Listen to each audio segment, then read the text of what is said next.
Good evening everyone, my dear channel supporter. इस वक्त शाम के 7 बजे हैं। आज हम एक फंक्शन में हैं।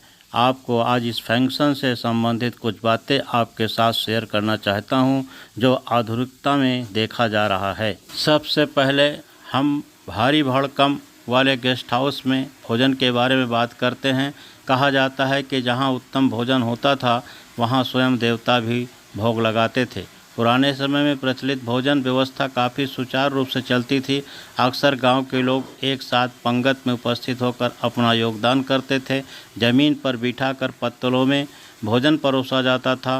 दाल, सब्जियां, पूरी, रोटी अक्सर चूल्हे की आग में पकाए जाते थे, जो कि काफ़ी स्वादिष्ट लगते थे। बाहर पेड़ की छांव में एक दरी बिछाकर नई नवेली दुल्हन के हाथों के बनाए भोजन को मिट्टी के बर्तनों में परोस कर उसे अन्नपूर्णा स्वरूप माना जाता था। पूरी रस्म अदायगी होती थी। गांव की सारी औरतें सुंदर गीत गाकर बन्ना बन्नी अर्थात वर वधू के विवाहित जीवन के लिए मंगल कामना करती थी। फिर हंसते गाते एक घेरा बनाकर पत्तलों में भोजन करती थी। यह भोजन स्वास्थ्य के लिए लाभदायक भी होता था।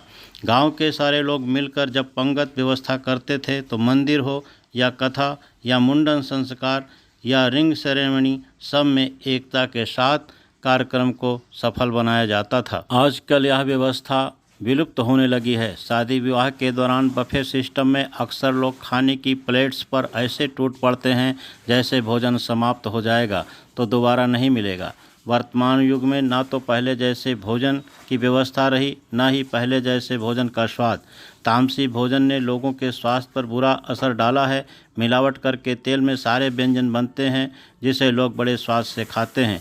रस्मों के नाम पर उल्टा सीधा खा लेते हैं। गरिष्ठ भोजन, कटा सलाद, चाउमीन, चाट, डोसा, इडली, नकली मावे से बनी गुलाब जामुन, प्लास्टिक की थैली से बनी पाउच में पानी पहले से ही इस्तेमाल की गई और गंदे पीले सब्जियों के साथ दाग लगी प्लास्टिक की प्लेट जो ठीक से साफ़ नहीं होती है, उसी में लिया दूषित भोजन ग्रहण कर लेते हैं। प्लास्टिक के बने गिलासों में गर्म कॉफ़ी कैंसर का कारक बनती है। जाहिर सी बात है कि बफे व्यवस्था सेहत के लिए अनुकूल नहीं है। इसे रोकना चाहिए और पुराने रीति रिवाजों को महत्व दिया जाना चाहिए।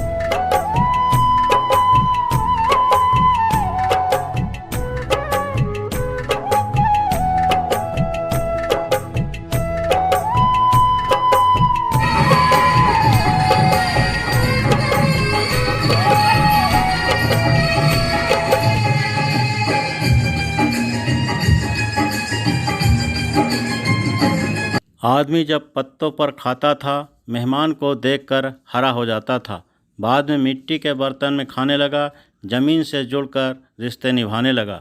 फिर वो पीतल के बर्तन में खाने लगा, रिश्तों को साल 6 महीने में चमकाने लगा। मगर जब बर्तन कांच के इस्तेमाल करने लगा तो रिश्ता हल्की सी चोट से बिखरने लगा। अब बर्तन प्लास्टिक, फाइबर व थर्मोकोल के होने लगे हैं, इसलिए रिश्ते भी यूज एंड थ्रो होने लगे। तो हम शादी व रिंग सेरेमनी की बात करें तो शादी तथा रिंग सेरेमनी में स्टेज पर सबकी निगाहें केवल दुल्हन को ही ढूंढती है।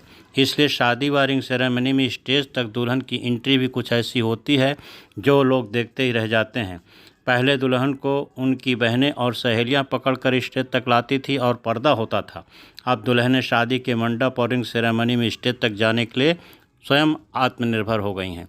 वे खुद ही अपने तरीके से स्टेज पर आना पसंद कर रही हैं। फिल्मी स्टाइल में फूलों की चादर के नीचे की एंट्री भी अब लगभग पुरानी सी हो गई है। अब डोली में विदाई नहीं, बल्कि वह भी नए ढंग से एंट्री होती है। फूलों की चादर की जगह अब रंगीन छाते ने ले ली है। दुल्हन और दूल्हे के दोस्त दुल्हन के पीछे छाता लेकर चलते हैं। इसके अलावा लाइटिंग की सजावट भी शादी व रिंग सेरेमनी का अहम हिस्सा होता है। आजकल दुल्हन व दूल्हे अपने हिसाब से शादी व रिंग सेरेमनी को स्वयं खास बना रहे हैं। पहले गांव घर में शादी विवाह की दावत, भोज भंडारा, कथा भागवत में दोना, पत्तल और कुल्हड़ के बिना खाने की कल्पना भी नहीं की जाती थी।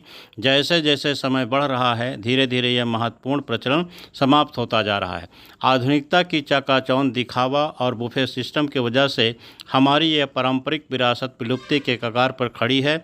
अब दोना पत्तल की जगह थर्मोकोल के प्लेट और मिट्टी के कुल्हड़ की जगह प्लास्टिक के डिस्पोजल गिलास चारों तरफ दिखाई पड़ती है, जो कई बीमारियों का कारण है।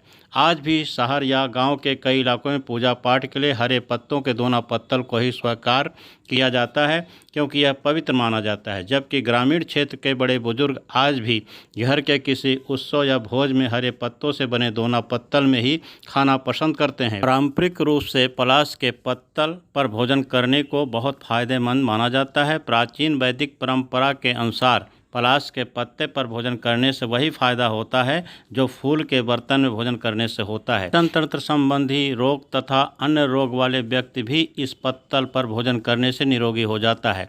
होटल, रेस्टोरेंट से लेकर शादी विवाह व अन्य आयोजनों से लेकर विभिन्न जलपान की दुकानों तक प्लास्टिक व फाइबर के बने चाय के कप, गिलास, दोना पत्तल पूरी तरह से हावी हो गए हैं।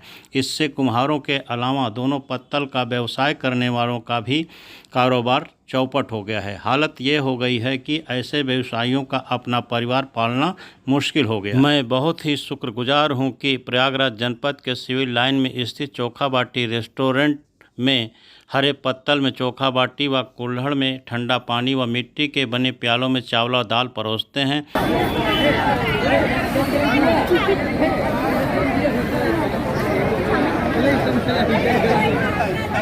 हेलो दोस्तों, गुड मॉर्निंग।